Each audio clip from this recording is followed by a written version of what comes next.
তো ভিউয়ার্স, আমি পাহাড়পুর যে বৌদ্ধবিহার ওটা থেকে আইতেছি পাহাড়পুর যে বাজার ওখান থেকে আমি যতটুকু করছি যে পাহাড়পুর বাজার থেকে আপনার সোজা জয়পুরে যাওয়া যায়, সেগুলো তো 25 টাকা করে নেয়। তো ঘোড়াটা বাসিতে গেছি, এখান থেকে জয়পুরে যাবো, ওখান থেকে আলাদা দিকে। তো ভিউয়ার্স, এটা দেখতেছেন, এটা হচ্ছে জয়পুরের শহর। মোটামুটি বড়ই লাগতেছে।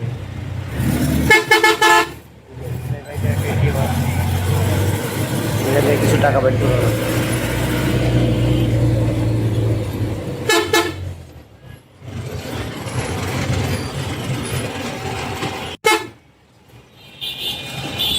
এই হইতেছে শহরটা।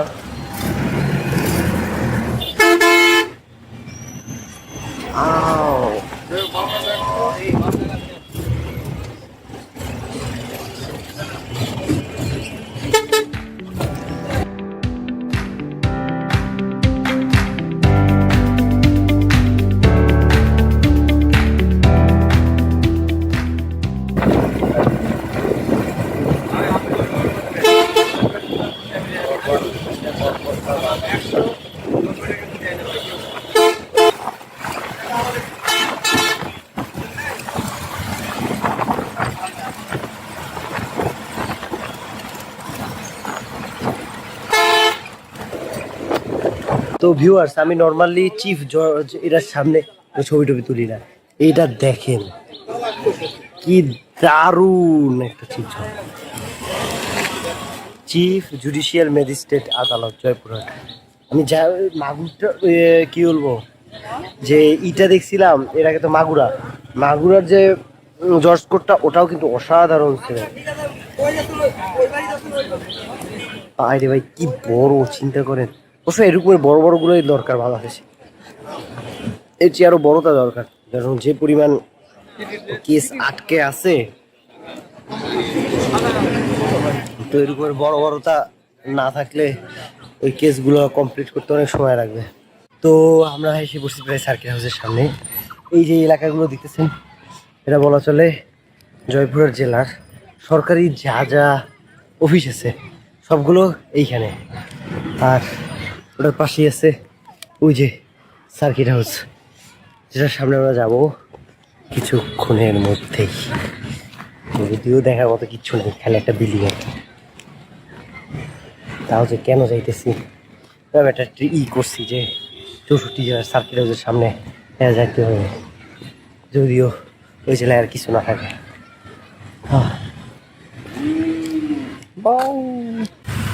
জয়পুরহাট সার্কিট হাউসটা বেশি একটা সুন্দর না, সত্যি কথা বলতে গেলে।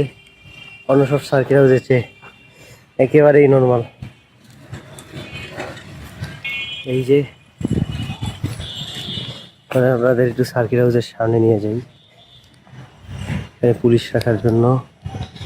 এই যে সার্কিট হাউস জয়পুরহাট, এই হইতেছে বিল্ডিং। তেমন কিচ্ছু নেই, শুধুই একটু সুন্দর আর্কিটেকচার নেই, আদিকালে কবে কি করছে। তো ভিউয়ার্স,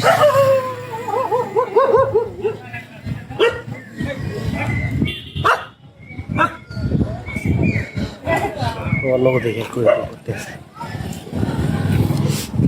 যাই হোক, যেটা বলতেছিলাম, তো ভিউয়ার্স, আপনারা যেখানেই যে থেকেই আলতা দিকে আসতে ইচ্ছা লাগবে, এই ধামইরহাট, এইখানে অবশ্য লেখা হইতেছে ধামইরহাট।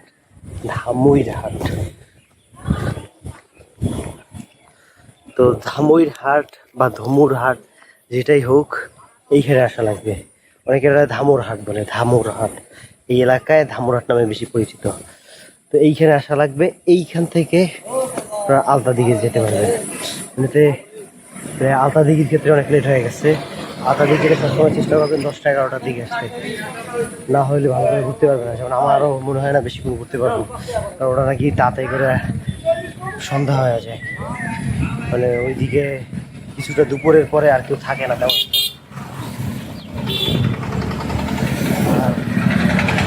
আর 3টা 41 না 2টা 41-এর মতো দেখি, তো 2টা 43। মানে প্রায় 3টা বেজে গেছে।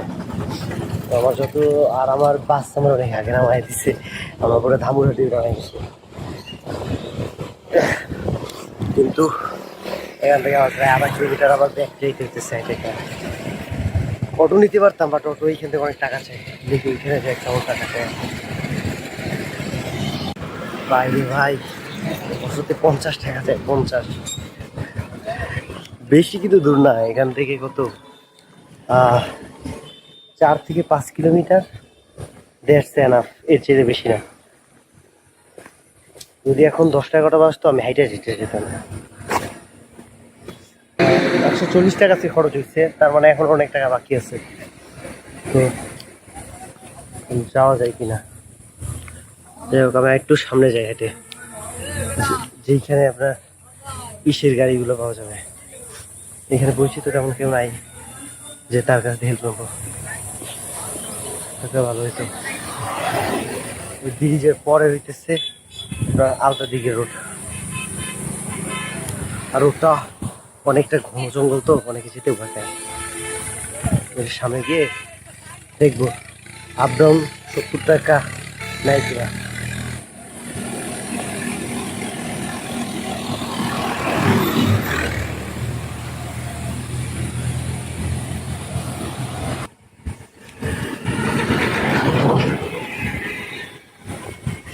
বুঝতেছি না আর কত দূর হাঁটবো, সামনে ম্যাপে দেখে নিয়ে তারা এসে বুঝতে প্রায় সামনে আর একটু আছে। আমি তাইলে 100 টাকায় ফিক্স করবো যে উনি আমারে, এখন আছে কয়টা,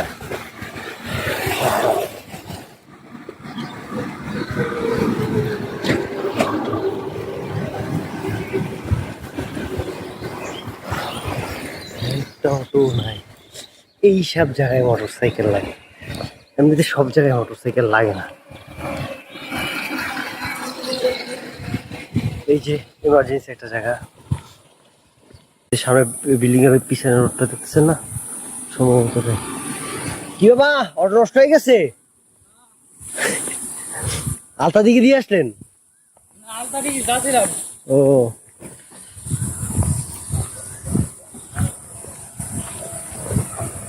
এখান থেকে আলতা দিকে কোথায়? এখান থেকে আলতা দিকে যাইতে আসলেই ভেজা, এটা গেলে তো আমি, ও বাবা তাইবেন। তো অবশেষে একটা অটো পেয়েছি, কিন্তু সমস্যা হচ্ছে এর আগে যেগুলো ছিল, এর আগে সবগুলো রিজার্ভ করতেছিল, আমার মতো স্টুডেন্ট রিজার্ভ থাকবে। এখানে নাকি পুরো বন জঙ্গল, যাওয়ার পথে সমস্ত দেখলাম,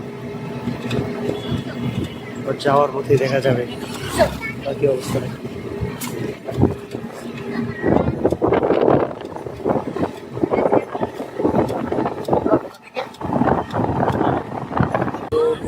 হইতেছে আলতা দিঘির আগে যে বনগুলো,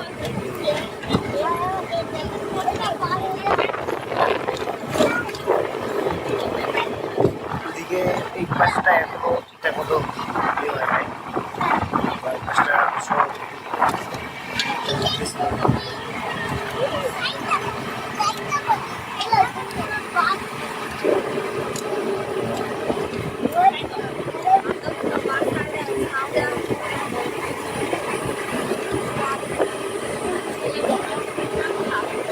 শেষ করে অসাধারণ করছি।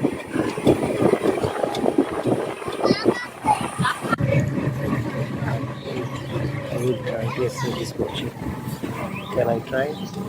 I think I should try.